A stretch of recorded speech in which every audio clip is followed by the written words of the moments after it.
Electrocast. Study and play come together on a Windows 11 PC. And for a limited time, college students get the best of both worlds. Get the Unreal College Deal. Everything you need to study and play with select Windows 11 PCs. Eligible students get a year of Microsoft 365 Premium and a year of Xbox Game Pass Ultimate with a custom color Xbox wireless controller. Learn more at windows.com/student offer. While supplies last. Ends June 30th. Terms at aka.ms/collegepc. What up? It's Interview Style, where we talk about movies and stuff. At least I think we're talking about movies, because Iris has been fixated on this one thing for a while, and I would like some clarification because I am too lazy to Google it. Iris, what is this recently oft discussed Dark Night of the Soul? Dark Night of the Soul is a Blake Snyderism referring to the moment, the beat before, at the end of Act 2, where a character,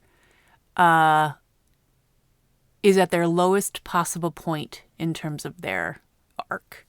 And it usually, if it works well, has what Blake Snyder refers to as a whiff of death. An example that he mentions in his seminal book, Save the Cat, he cites the movie Elf as a unlikely example. Okay, the movie Elf, not at all about death, but when when Buddy is at his lowest point, he's walking around New York City, he stops on a bridge and he looks out into the water, and you think for maybe the splittest of seconds, or subconsciously, is Buddy considering suicide? Of course, that does not track with the Elf story, but it is the perfect subliminal whiff of death that can sometimes signal the dark night of the soul. And of course, the night is the darkest and the coldest right before the dawn, and that's when we move into Act 3. Interesting. A couple of things here before we move on. Number one, you should know that what you just listened to is Iris's rant on the Dark Night of the Soul, rant for lack of a better term, completely unedited. I blindsided her with this topic, and she called that to mind so immediately and so succinctly that I want you to understand that typically I will edit these episodes mostly to take out dead air and vocal pauses, the ums and the stutters and stuff like that. Iris pulled all that out of her butt immediately. I love this stuff. Are you kidding me? Yeah, so that's pretty extraordinary. Number two, when you gave the Elf comparison, like the unthinkable is Buddy considering suicide, you know what I thought of? I think a couple people have been like, is Lieutenant Dan committing suicide?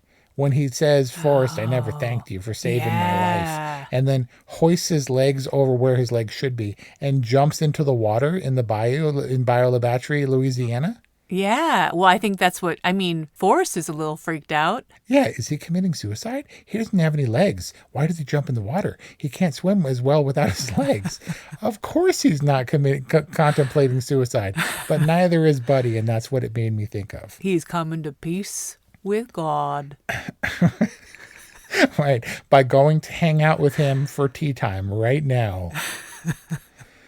Oh, man, I can't even think of the movies that we discussed where you brought up The Dark Night of the Soul, but it's basically the deepest stakes, probably, of any movie, which typically come at the end of Act 2 before the shining revelations or the triumphs of Act 3, if it's that kind of movie. Yeah, it's when everything is unresolved before we transition to resolution mode.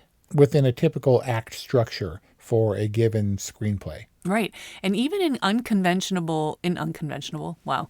Even in unconventional. Nope, you said it, because unconventional, we're adding to the Oxford English Dictionary right under the splittest of seconds. It's an Irisism. Yep.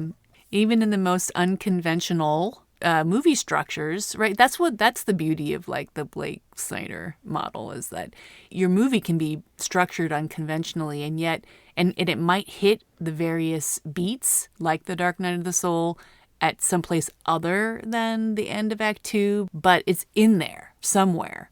And so that's kind of the beauty of his structure, but also what makes it kind of so interesting to know that even the most unconventional movies are formulaic. You know, people want to rail against that, and our tours and stuff probably would disagree, but really the format is a formula. An important one, I would argue. When things break convention, you can see the lines and how much people want to step over the lines. But without the lines, how would you recognize that transgression? Yeah, it's the old adage of, like, how do you break the rules until you understand them, until you know what the rules are? Isn't that kind of just childhood and like figuring stuff out? And hopefully by the time you get to adulthood, you know enough of how to either get around the rules or adhere to them so that you don't get thrown in jail? Like, nobody has all the answers. Yes, it is learning. That's deep. It's deep, brah.